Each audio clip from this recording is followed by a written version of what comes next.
Hi, this is Michael Quinn from Form Kitchens, and welcome to Trading Ideas. This is a podcast where we have conversations with interesting people in the design and build industry, people who are really trying to move this whole industry forward.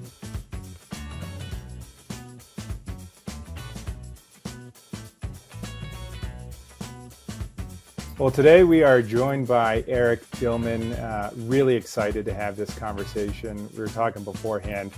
Sort of hard to put Eric in a box. He's an interior designer. He's a social media creator. He's got this wonderful podcast, Pro Series, that you should definitely check out, where he really talks to interesting brands and personalities across this industry. But excited today because he's really got a great lens on how you use social media to build your brand, and he's got a really interesting story. So Eric, thank you so much for joining us today.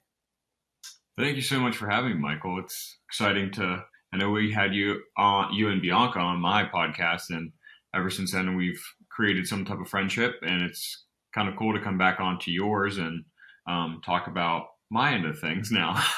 I've been itching to turn the tables here because, your story is just so fascinating. And that's kind of where I'd love to start is, how did this all come to be? How did you build this brand that you have and this podcast? And would love to just understand your journey. Yeah. So I started out as an interior designer. I went to school for interior design. Came out of school, was a kitchen and bath designer at a kitchen and bath company here in Pittsburgh. And I created my social media account as a portfolio for my clients. I didn't have a lot of jobs at the time.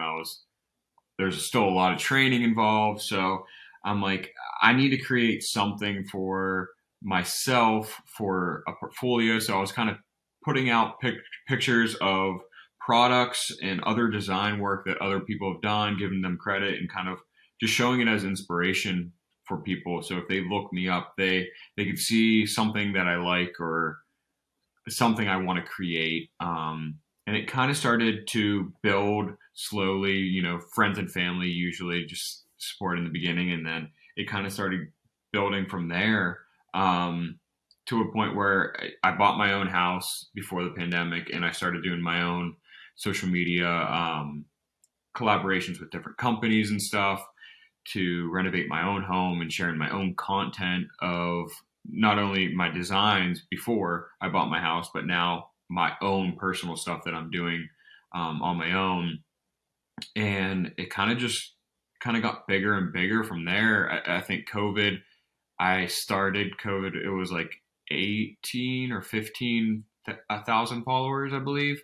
And then COVID, it kind of just escalated from there because I was dealing with more, people that have bigger followings and, companies that have bigger followings. And they're sharing my posts. So it kind of just escalated from there. And then, as you probably know, creating content is it gets expensive in this industry because you're the one paying for the material unless a company's sponsoring you or sending you free product or something. But that's not enough to keep an active timeline or active page.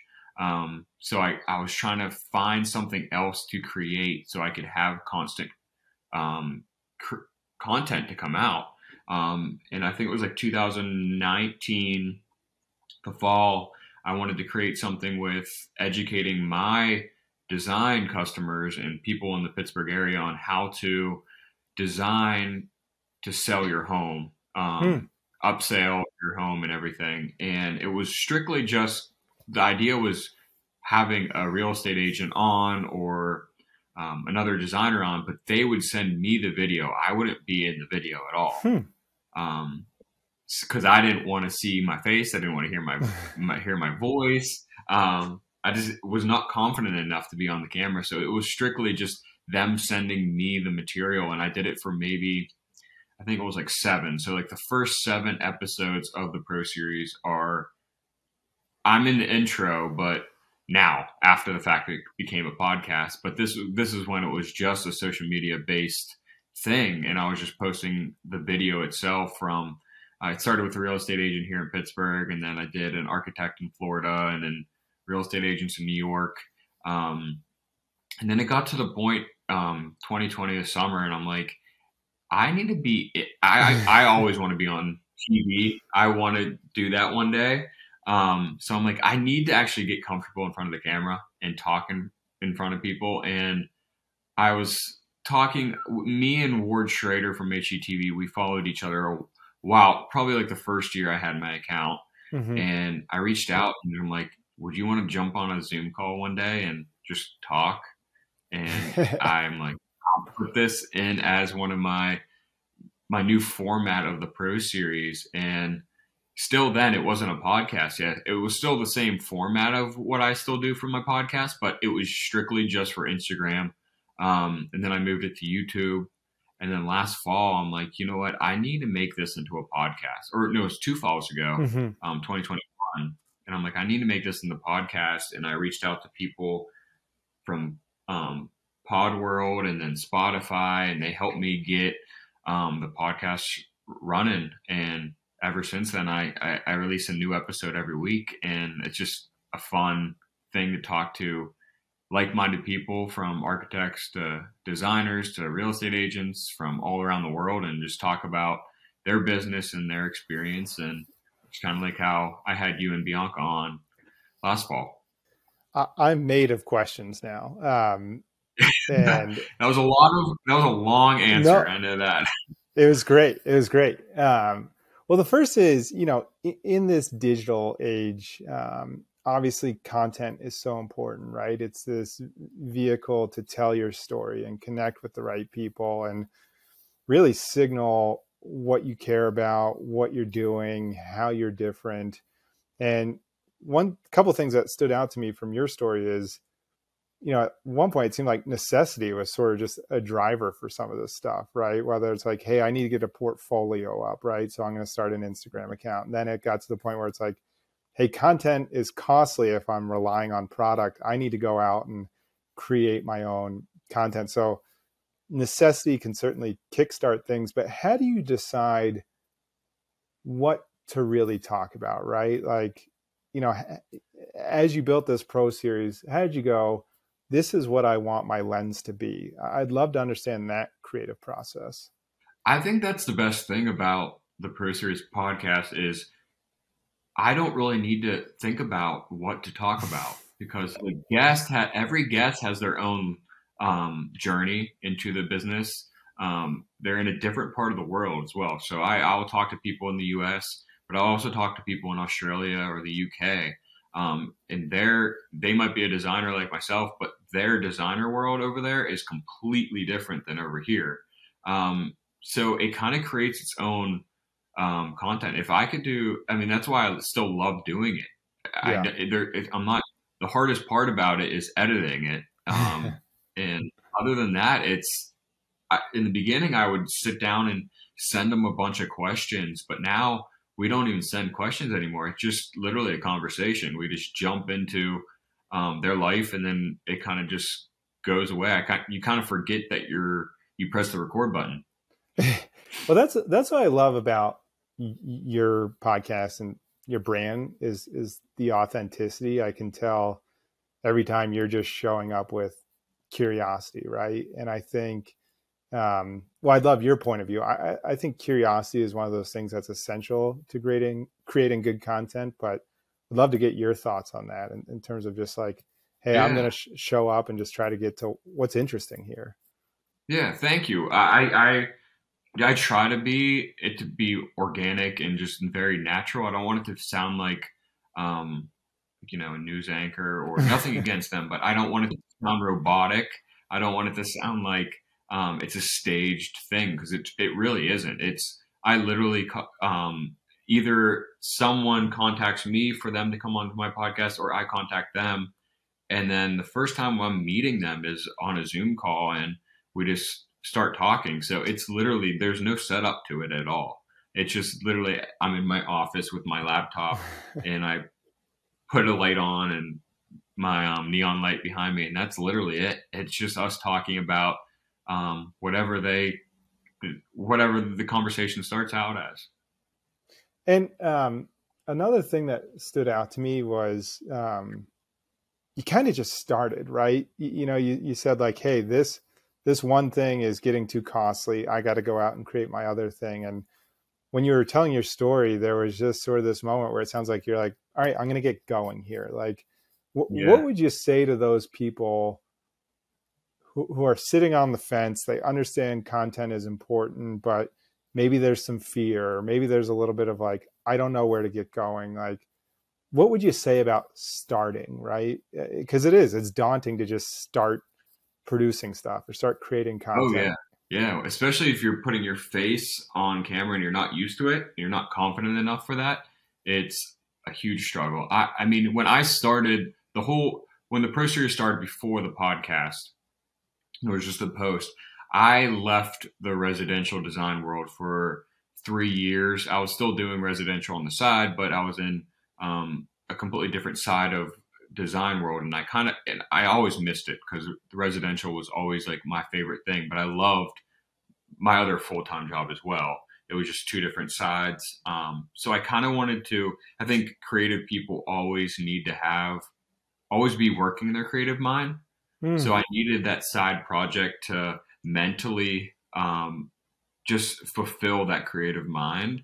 And I knew I had to put myself in front of the camera or just voice myself in videos to get out there and get more opportunities and reach more people. I think if I kept on the same route of just inspiration, it would have became a brand that was almost, I had a social media person on a while ago and they said, you don't want as a designer, you don't want your account to look like a Pottery Barn, which is, there's nothing wrong with a Pottery Barn, but you're selling yourself.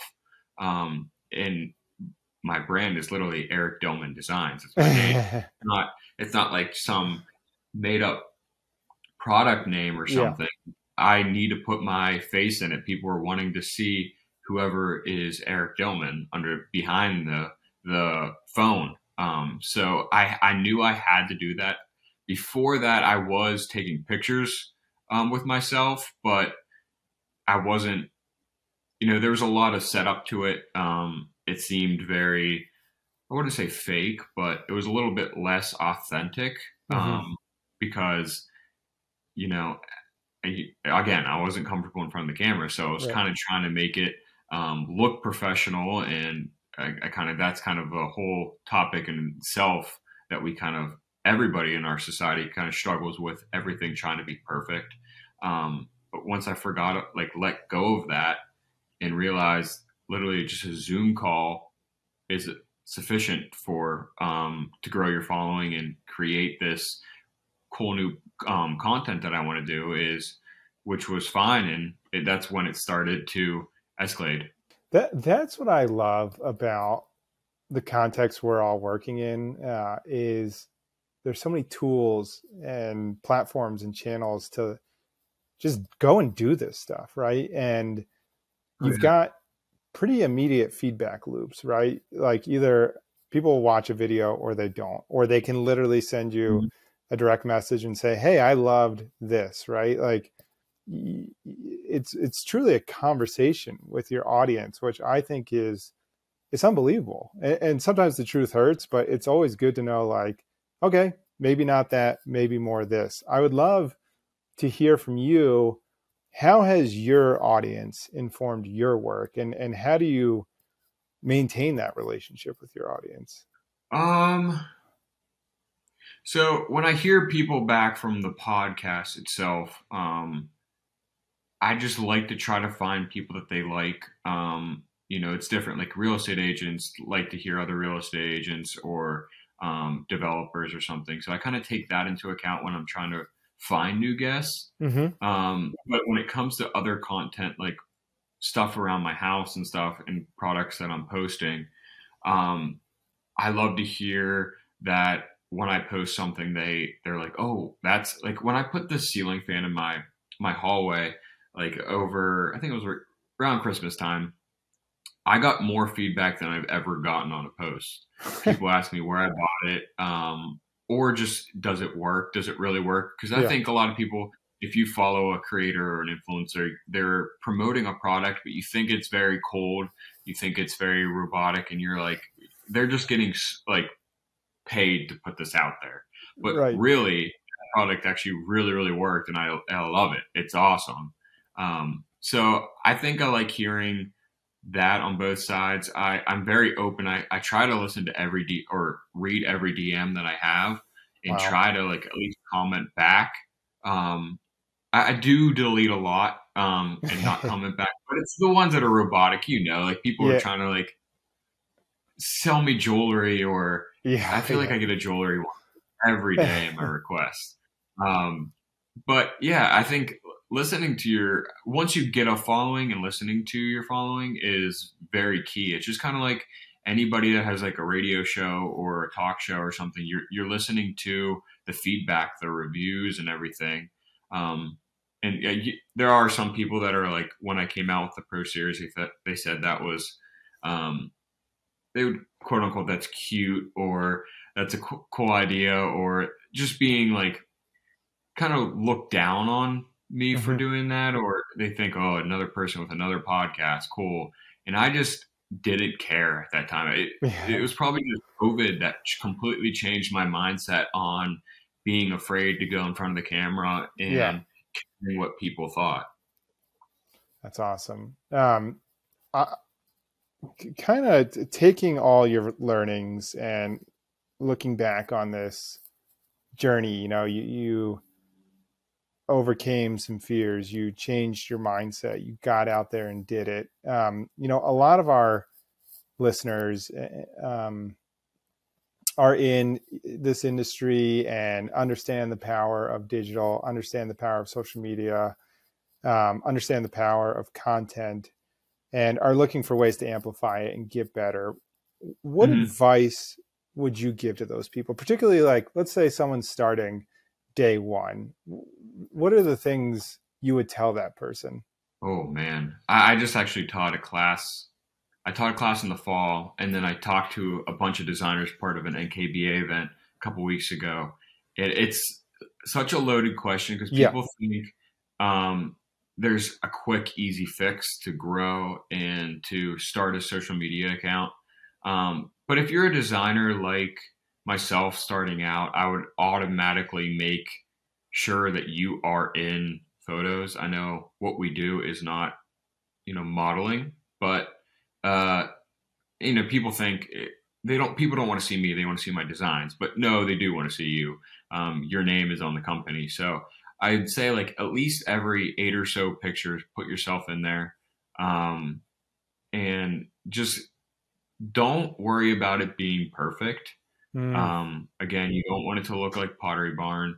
And there's something just a little bit better when it comes from a more unpolished person. yeah. I bet you we all follow someone in our business that is that quote unquote polished person, and very perfect on their appearance. They're perfect on their photos. They hire people to do the video in the photos. But it does get cold at times. I think Yeah. I love when they even post stories of them talking about their day. It just gives personality to your account, and it's less cold. So definitely put yourself out there. I know it's going to be hard in the beginning, but it gets better. And honestly, that's when your following kind of goes up higher, because people follow people they want to relate to, not people Totally. that, or they just are inspired by. Totally. Um, yeah. So, I mean, don't worry about your camera. Don't worry about, I mean, I think the only reason you should hire someone is if it's for your website, or you're trying to um, make a billboard or something. Because I spoke to a couple of designers a couple of weeks ago, and they wanted to be published in magazines. So that's their reasoning on why hiring a Yeah. photographer and videographer. And Yep. I spoke to Hector on my podcast a while back, and he's like, if you're trying to get in a magazine, they're not going to want your pictures. They're going to want your project, and they're Yeah. going to hire a photographer on their payroll to do it. So don't Right. worry about that. So just forget about being polished and just put out content. Don't worry about it looking perfect. I love that. And that's something I very much identify with. We have a saying, persistence, not perfection. It's really about putting stuff out there and staying true to the story you want to tell, and knowing, something you said early in that answer is it's a patient journey, right? It's not like tomorrow, oh, I've blown up. But if you really care about your story and really care about what you want to get out, and take the time to tell it authentically, and not worry too much about the polish, I think it comes, right. It figures itself out. So I love that answer. Definitely. Well, what about, I want to kind of shift to looking forward. What's on your horizon? What are you focused on? What are you excited about with this industry? Are there moves you're trying to make with Pro Series? Yeah. Oh, I mean, Pro Series, I would love to grow it more than it already is. I mean, it's on pretty much every platform, but I would love to get bigger guests. I did start doing live in person. Oh, I cool. did one a couple weeks ago. It should be coming out in the next 2 weeks or so. So definitely do that. But it'd be amazing to travel the world and do that. That'd be just like the best job ever. Um, yeah, but just continuing getting great guests on the Pro Series. I'm doing a lot more social media management now and helping Hmm. designers or different companies social media to manage their own or help them with content creation. So I would love that. I still love interior design, but I feel like social media has become more of a love of mine than interior design. I still would take a client, but I love the social media stuff right now. But I would also love to, share more content of myself in my house and kind of segue into this more as a lifestyle and entrepreneur account than just an interior design account. Yeah. Yeah. Um, Out of curiosity, what do you think has been the shift? Why do you love social media more? Is it the ability to just connect with people, or? Um, I feel like so I've always loved social media. I didn't go to school for it. Obviously, I went to interior design school. Yeah. But I've been controlling social media accounts since college. I ran multiple. I ran one in college that was had a higher following than the actual college's social media accounts. Um, and then fraternity social media accounts, and then right now I run 5 different social media Wow. accounts, um, and I don't think that's including mine. I'd have to recheck that. It kind of blends all together. I don't know. I just think it's fun. Yeah. I think I am blessed with kind of creating content or figuring out what content to create, and meeting with people and just trying to help them out with their marketing skills. And again, I didn't go to school for marketing. So I think the social media at this point, I feel like I did go to school for social media, if that Yeah. was even a thing. I'm Um, sure it is now. yeah, probably. But I don't know. It's a lot more fun for me to help them Yeah. out in that way. Because interior design's awesome, but it gets to the point where um, I was always an interior designer that wanted to help the client, not help my own interior design brain. Meaning, like I'm not designing for my portfolio; I'm designing for the client. And I'm just at that point where I want to design for myself, and I don't want to do a Yeah. disservice to the client. Um, so love to flip houses and put them on social media and make Yeah. that my interior design portion of my account. Well, I'm glad you found your passion, and it's obvious to everyone that you're doing the thing you should be doing. And uh, I guess my last question is, where can people find out more about Pro Series and the work you're doing? What's the best way for people to find you? Yeah, so on all social medias, I am at Eric Dillman Designs. Except Twitter, it's Eric Dillman DZN because they had to be difficult and Yeah, not let me have all the sure. characters. Um, but I'm on TikTok, Facebook, LinkedIn, YouTube. Instagram is my biggest. That's probably where I post the most, or, stories. That's probably the best place. And then the Pro Series podcast is Pro Series with Eric Dillman. That's on every platform. I record you'll see a reel every week on my social media, but I also post the whole entire video podcast onto YouTube. I highly encourage following Eric. Like I said, it truly has been a source of inspiration for us. And you'll probably regret me saying this, but you should send him a DM because I know he'll respond, and he's a great person to connect with. And I appreciate you. Yeah, appreciate you supporting us, and I'm glad we made this friendship. I always have a great time talking to you, and I think the work you're doing is just so interesting, and the conversations you have are great. There's tons of value for people in this industry to get from those conversations, and I always like to fire one up while I'm doing some work. So thank you for creating a new conversation in this industry, and thanks for joining us today. Thank you so much for having me, and all the kind words. That was awesome. Yeah, I love doing it, and I'll continue doing it. Cool. Well, thank you. Have a good one. You too.